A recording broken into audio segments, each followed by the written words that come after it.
오늘 본문은 우리가 너무나 잘 알고 있는 삭개오에 대한 이야기입니다. 예전에는 이 나무를 뽕나무라고 했는데 이게 돌무화과 나무로 바뀌었죠. 저는 사실 뽕나무가 더 좋거든요.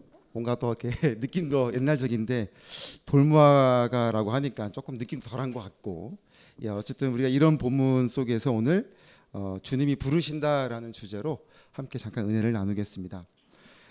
이 3절을 통해서 삭개오에 대한 정보를 알 수 있습니다. 그의 직업은 세리장이었습니다. 당시 이스라엘은 로마의 식민지를 받았기 때문에 정기적인 세금을 이스라엘 민족으로부터 걷어서 로마에 갖다 바쳐야 하는 그런 상황이었습니다. 그래서 그 세금을 징수하는 사람들이 세리였어요. 그리고 이런 세리들을 관리하는 우두머리가 바로 삭개오였던 것입니다. 그러니까 세리장은 이 세금을 마음대로 정해서 거둘 수 있는 막강한 권력을 가지고 있었습니다. 그래서 그들은 같은 민족인 이스라엘 사람들의 돈을 착취해서 로마에 갖다 바치는 매국노와 같은 일들을 했던 사람들입니다. 예를 들어 로마에 100원을 갖다 줘야 한다면 그들은 200원을 걷어서 100원은 로마에 갖다 주고 100원은 자기의 주머니에 챙겨 넣는 그런 방식으로 해서 부를 축적했던 것이죠. 그래서 오늘 본문을 보면 그는 부자였다고 이야기를 하죠. 그런데 사람들은 그들을 죄인이라고 정죄했습니다. 7절에서 오늘 다시 보면은 사람들의 반응이 당연했던 거예요. 무사람이 보고 수군거리 이르되 예수님이 죄인 삭개오의 집에 들어가시는구나 라고 그렇게 수군수군 거릴 수밖에 없었습니다. 또 삭개오에 대한 또 한 가지 정보는 키가 작았다라고 설명하고 있죠. 그러니까 이 표현은 단순히 키가 작았다라는 의미를 넘어서 그의 외형적으로 볼 때 참 볼품없는 사람이었다. 매력적이지 않는, 그냥 별로 이렇게 가까이 가고 싶지 않은 모습의 사람이었다라는 것이 그 단어에 표현되어 있습니다. 마침 그 마을에 예수님이 지나가신다는 소식을 듣게 되었습니다. 무슨 이유였는지 몰라도 삭개오가 호기심을 보였죠. 도대체 예수님 하는데 그 예수님이 어떤 분이신데 이런 마음을 가지고 있었는지도 몰라요. 3절을 보면 그가 예수께서 어떠한 사람인가 하여 보고자 하되라고 설명을 하고 있죠. 그런데 성경은 이런 삭개오의 호기심이 단순한 호기심이 아니라고 이야기를 하고 있어요. 강력한 마음의 변화가 있었다라는 것을 말씀하고 있습니다. 4절 초반을 보면 뭐라고 설명합니까? 앞으로 달려가 보기 위하여. 그러니까 달려간다라는 표현을 통해서 그의 강한 의지를 설명하고 있습니다. 결국 그가 어떻게 변화되었는지를 우리가 아까 8절을 통해서 읽었죠. 주여 보시옵소서, 내 소유의 절반을 가난한 자들에게 주겠사오며 만일 누구의 것을 속여 빼앗은 일이 있으면 내 갑절이나 갚겠나이다 라는 반응으로 보여집니다. 사랑하는 여러분, 예수님을 만난 삭개오가 회심하여서 정말 변화된 삶을 결단하고 있잖아요. 그리고 이 결단이 만약에 결단한 것으로만 멈추는 게 아니라 이 결단한 것을 실천했다고 하는 장면까지 만약에 기록되어져 있다면, 그러니까 8절에서 고백이 9절이든 10절이든 거기서 삭개오가 진짜 그렇게 했다라고만 표신되어 있다면 이거만큼 완벽한 메시지가 어디 있어요? 성경적으로 볼 때. 그렇죠? 그런데 성경은 8절에서 더 이상 삭개오에 대한 이야기를 하지 않고 있습니다. 왜 그럴까요? 그 이유는 이 본문의 주인공은 삭개오가 아니라 삭개오의 이름을 부르고 계시는 바로 예수님이 중심 주제이기 때문입니다. 1절을 보세요. 예수께서 여리고로 들어가 지나가시더라라고 말씀하고 있어요. 예수님은 지금 세상 모든 죄를 다 짊어지시는 하나님의 어린 양으로서 지금 십자가를 지시기 위해서 예루살렘으로 가시고 있는 상황이었어요. 이 여리고란 지역은 오늘날로 따지면 고속도로 휴게소와 같은 곳이에요. 휴게소. 어떤 말이에요? 가도 되고 안 가도 되고, 가더라도 금방 일 보고 빨리 목적지를 향해 가는 곳이 휴게소잖아요. 그렇죠? 그러니까 여리고가 그러한 자리였어요. 예수님이 지금 빨리 십자가를 지시러 가야 하는 길이었기 때문에 여리소는 지나가셔도 그만, 거기서 하루 묵으셔도 그만, 이러한 곳이 여리고였다는 것입니다. 그런데 오늘 말씀은 어떻게 설명하고 있습니까? 여리고로 들어가셨다라고 이야기를 하죠. 들어가 지나가셨다. 예. 그래서 이 들어가셨다라는 표현에 대하여 많은 해석가들은 예수님이 삭개오를 만나시기 위해서 들어가셨다라고 설명하고 있습니다. 다분한 의도와 목적을 가지셨다라고 말씀하고 있어요. 예수님은 삭개오가 누군지를 알고 계셨습니다. 그가 지금 어떤 마음을 가지고 있는지를 알고 계셨어요.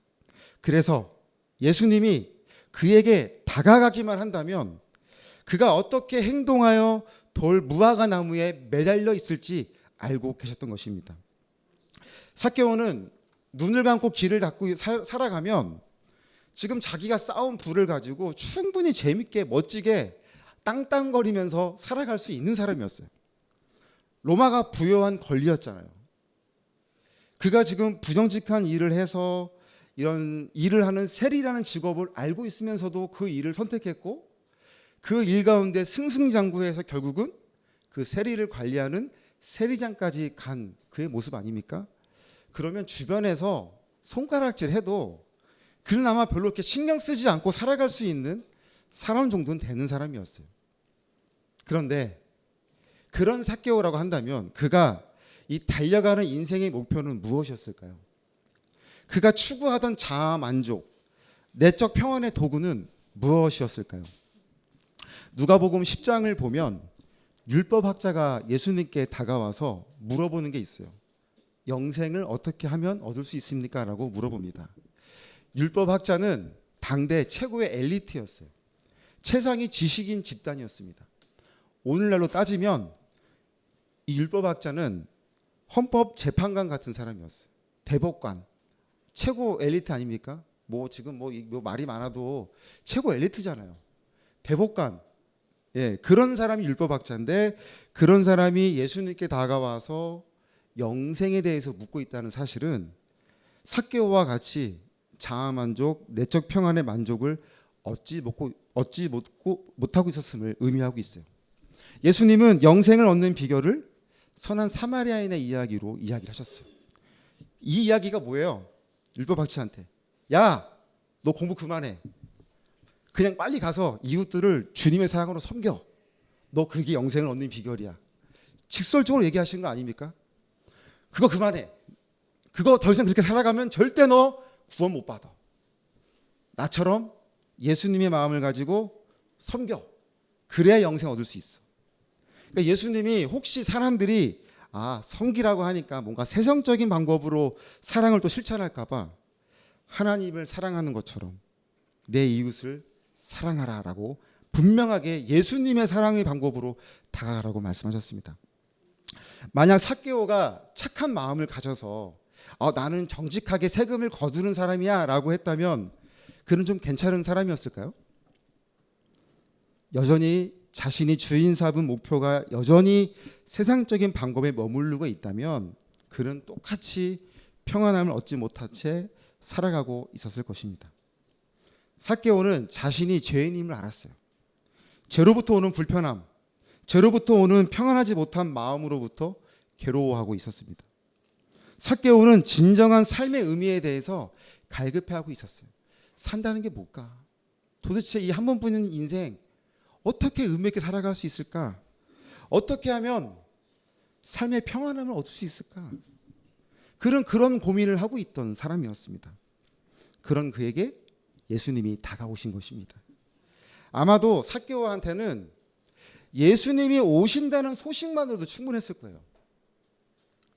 예수님은 고개를 들어 그를 바라보시며 삭개오야, 속히 내려오라.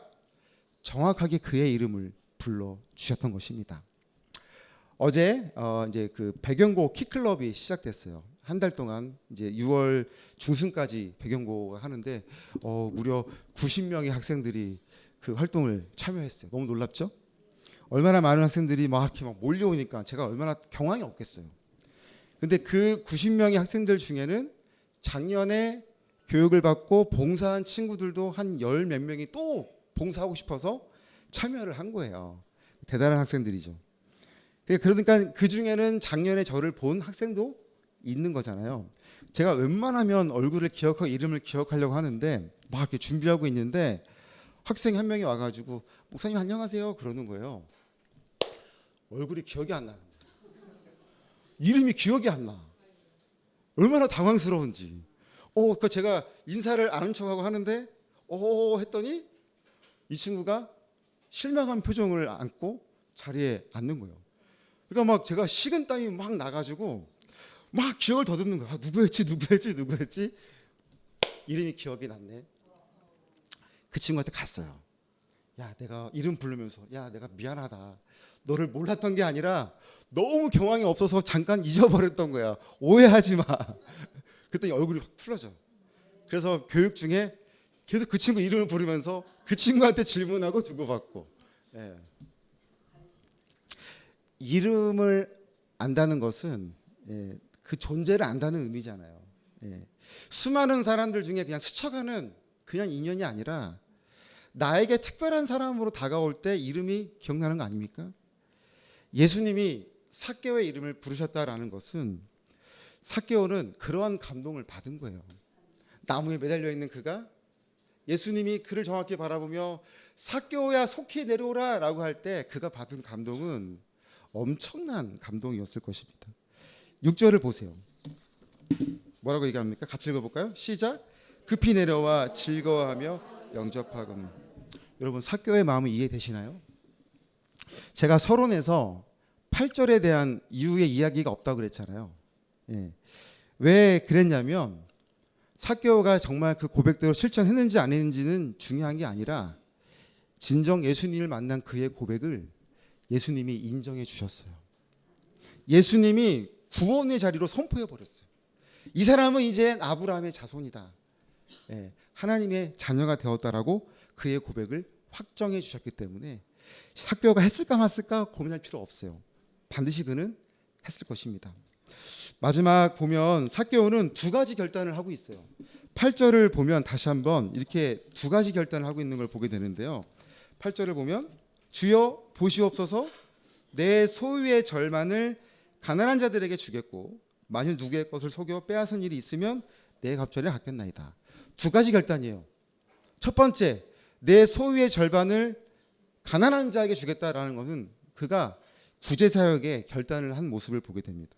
그리고 두 번째는 죄로 인해서 지은 죄, 그때 율법은 2배, 3배를 갚아야 했겠는데 삭개오는 4배를 갚겠다고 하는 믿음의 고백을 하고 있었던 것입니다. 삭개오는 이 자신이 주인 삼고 있던 이 재물을 포기하는 순간이었어요. 참된 믿음을 가진 자들은 기꺼이 그렇게 합니다.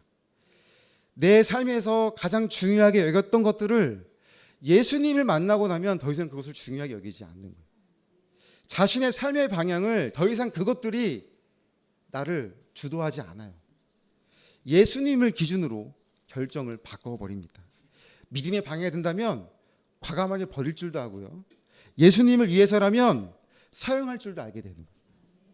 말씀을 정리합니다. 흔히 사람은 안 바뀐다라는 말 하죠. 제가 그래서 혹시 몰라서 이 사람은 안 바뀐다라고 제가 어젯밤에 이렇게 묵상하면서 검색하니까 동치미 같은 프로에서 남편들 흉을 볼 때 남편들 안 바뀌던데요 이렇게 써 있더라고요. 그런데 진짜 예수님을 만나면 바뀌어야 돼요. 삭개오와 같은 저와 여러분을 예수님이 만나 주셨잖아요. 우리가 주인 삼고 있던 것들을 내려놓게 하셨고 예수님을 주인 삼는 인생으로 바꾸어 버리셨어요. 그리고 이제는 여전히 삭개오와 같은 자들을 부르시는 자리에 저와 여러분을 사용하시기 위해서 이 자리에 부르신 줄로 믿습니다. 우리 54기 막강한 4분이 수료하시게 되었어요. 이 4분이 여러분 보통 분들 아니에요. 모두가 봉사에 100% 참여해 주시는 그런 결실을 맺게 되었어요. 1000명이 뭐가 중요해요. 그래서 지생병원 수요팀, 금요팀이 다 채워졌어요. 이제 제가 보니까 더 이상 봉사자를 받을 상황이 안 돼요. 다 채워졌고 우리 집사님도 이제 남천병원 토요팀도 오시고 기도팀도 오시고 등등. 그 4분이 다 봉사에 참여하셨기 때문에 저는 성공한 교육이라고 생각합니다. 근데 하나님이 저에게 꿈을 주셨어요. 이제 새로운 봉사팀을 만들 때가 왔다. 예, 저 거기 비전을 주셨어요. 각 팀마다 이제 너무 안정적이 됐어요. 더 막 받을 수도 없어. 봉사자분들이 꽉 차가지고. 예, 이제 또 하나를 개척할 때가 왔다라는 비전을 주셨거든요. 기도해 주십시오. 54기가 그러한 결단을 해주는 동기가 된 거예요. 그래서 네 분이 세상적으로 볼 때 작다고 느껴지나요? 예, 그럴지 몰라도 막강한 분이다라는 사실을 기억하고 이 귀한 결단을 잘 현장에서 이어주셨으면 좋겠습니다. 사랑하는 여러분, 예수님이 우리의 이름을 부르셨어요.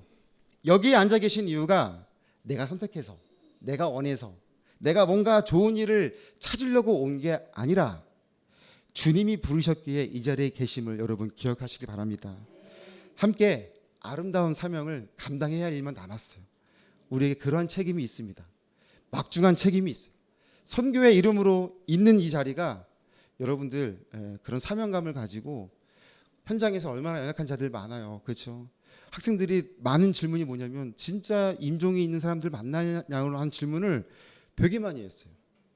근데 우리가 그런 자들 만나고 있는 거잖아요. 얼마나 귀한 자리입니까? 그래서 얼마나 연약한 자들인지를 기억하고 오늘 예수님이 잃어버린 자를 찾기 위해서 오셨다고 하는 분명한 목적을 가진 것처럼 그 마음이 호스피스 현장에 있다는 것을 믿고 오늘 우리가 먼저 부르심 받은 그 자리에 있어서 우리가 뭐 내세울 게 뭐가 있어요? 그게 은혜죠. 먼저 부르심 받은 게 은혜죠. 그 은혜로 이 자리에 있다. 그리고 이제는 그것을 좀 갚아보자. 이러한 결단으로 이 자리에 있으셨으면 좋겠어요. 그래서 우리 황혜숙 권사님은 남편분이 막 적극적으로 이 교육 받고 봉사받게 막 밀어주셨고 또 우리 우영미 씨님은 귀한 우리 아드님 이 축복 자리에 이렇게 오셔서 보통 분 아니잖아요 지금 보니까 그렇죠? 그리고 우리 뭐 황정숙 집사님, 우리 권성일 선생님도 마찬가지입니다. 막강하신 분들이라는 걸 기억하고 더 막강하신 분들이 우리 선배님들이에요. 후배님들이 잘 따라오셔서 정말 아름다운 이 믿음의 공동체로 우리 선교회가 나아가는 그런 자리가 되시기를 우리 주 예수 그리스도의 이름으로 간절히 기도드립니다. 아멘.